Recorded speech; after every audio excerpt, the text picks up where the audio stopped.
as verdadeiras origens da humanidade. Para muitos, talvez esse seja o segredo mais bem guardado da Igreja. Enquanto isso, cientistas se apegam em grande escala apenas nas teorias evolutivas.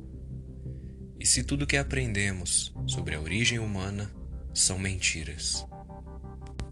Desconsidere tudo que aprendeu nas instituições de ensino, sejam elas religiosas ou seculares, sobre o criacionismo e, principalmente, sobre o evolucionismo.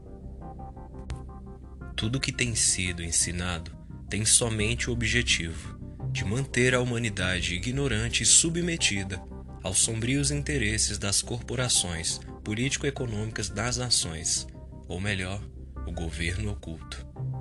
O material contido aqui tem o único objetivo de abrir sua mente para uma nova visão do mundo. Não é ficção, não é fantasia. Em diversas culturas e em suas mitologias, seres que desceram aos céus são descritos e relatados, e foram considerados deuses. As antigas civilizações nos deixaram muitos textos escritos, textos sumérios, assírios, babilônicos e hititas, entre outros. E não são poucos, são muitos. Devemos sim levar em consideração e com muito respeito o que essas antigas civilizações e culturas nos têm a dizer, através destes textos escritos com muita dificuldade. Alguns dos antigos textos foram decifrados, transliterados e traduzidos pelo Dr. Zachariah Stitchin. Essas tabuletas foram ditadas pelo Anunnaki Enki, um ser extraterrestre vindo do distante planeta Nibiru, um escriba que escreveu fielmente o que lhe foi dito. E agora, o que aprendemos com a leitura e o estudo do livro de Enki? Os Anunnakis, segundo o livro, criaram o homem a partir de uma modificação genética do homem já existente há milhões de anos. Segundo o livro, o Homo sapiens foi criado em laboratório. Somos seres transgênicos, portanto. Mas poderiam algumas pessoas pensarem: então somos uma abominação? Não.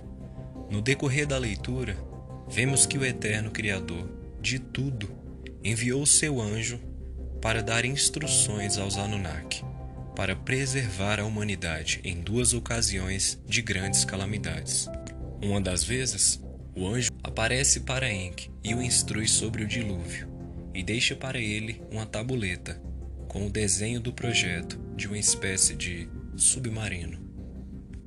A missão de Enki era entregar a mesma tábula para Silustra Noach, ou mais conhecido como Noé, para que a sua família fosse salva e ele levasse consigo as demais criaturas vivas, instruídas também a Enki. Na outra ocasião, de calamidade quase similar à destruição do dilúvio, foi quando houve uma guerra nuclear entre os Anunnaki e a Suméria. Foi destruída. O anjo apareceu em uma visão, desta vez a Enlil, e mandou ele escolher um homem justo e sábio. Foi quando ele escolheu Ibrum, ou Abraham, e Urim. Ibrum era um homem sábio, sacerdote oracular, conhecedor da história dos Anunnakis e da humanidade. Com a escolha de Ibrum, começou a linhagem do povo hebreu. Moshe, ou Moisés, ao escrever o Sefer Bereshit, livro de Gênesis, as informações que ele tinha como subsídio sobre a criação, ele recebeu ela através de uma tradição oral. O conhecimento foi transmitido de pai para filho, desde Ibrum. Outra fonte importante foi que Moshe teve Ietro, Jetro, seu sogro, que era sacerdote xamã de Midian. Moshe aprendeu com ele toda a tradição durante os 40 anos de sua permanência no deserto, antes de ser chamado a libertar Israel da escravidão do Egito.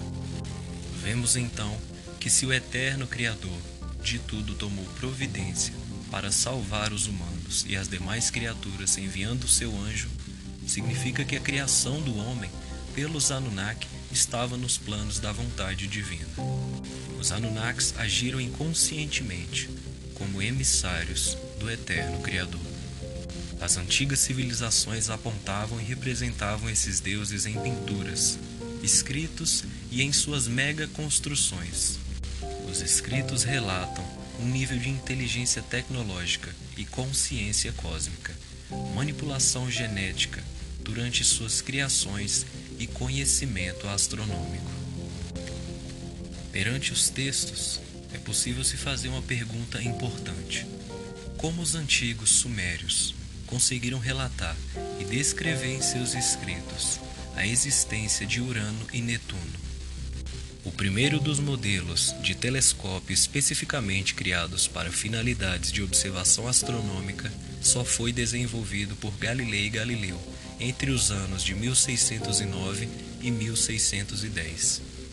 Como você se sentiria se alguém roubasse a sua verdade, seu conhecimento por direito humano e terreno? Você consegue perceber que o mundo não tem sido mais o mesmo? Consegue aceitar que não temos controle nem sobre nossas crenças? É preciso retomar o que nos foi tirado para respondermos essa pergunta. Abordaremos consciência cósmica perante os escritos mais antigos da humanidade, que parecem nos revelar uma visão perpétua diante do tempo, onde sua narrativa vive até os dias de hoje. Mas como da mesma forma em que os textos antigos foram banidos pelo controle da Igreja, situada em séculos onde os mais privilegiados, somente eles, teriam acesso às leituras chamadas sagradas, impedindo então a população de ter conhecimento sobre os escritos, ou levantarem questionamentos diante da hipocrisia e todo o derramamento de sangue do Senhor. Na história, o preço da idolatria sempre foi pago em sangue. Não se submetam às mentiras contadas. Não desistam de encontrar sentido no que nos foi roubado. Busquem sua essência, a sua totalidade. Eleve sua frequência vibracional. Vá em busca da consciência cósmica. O despertar de conhecimento já está aqui entre nós. A primeira onda já ocorreu. Os que estão em processo de despertar, continuem. Nós estamos juntos.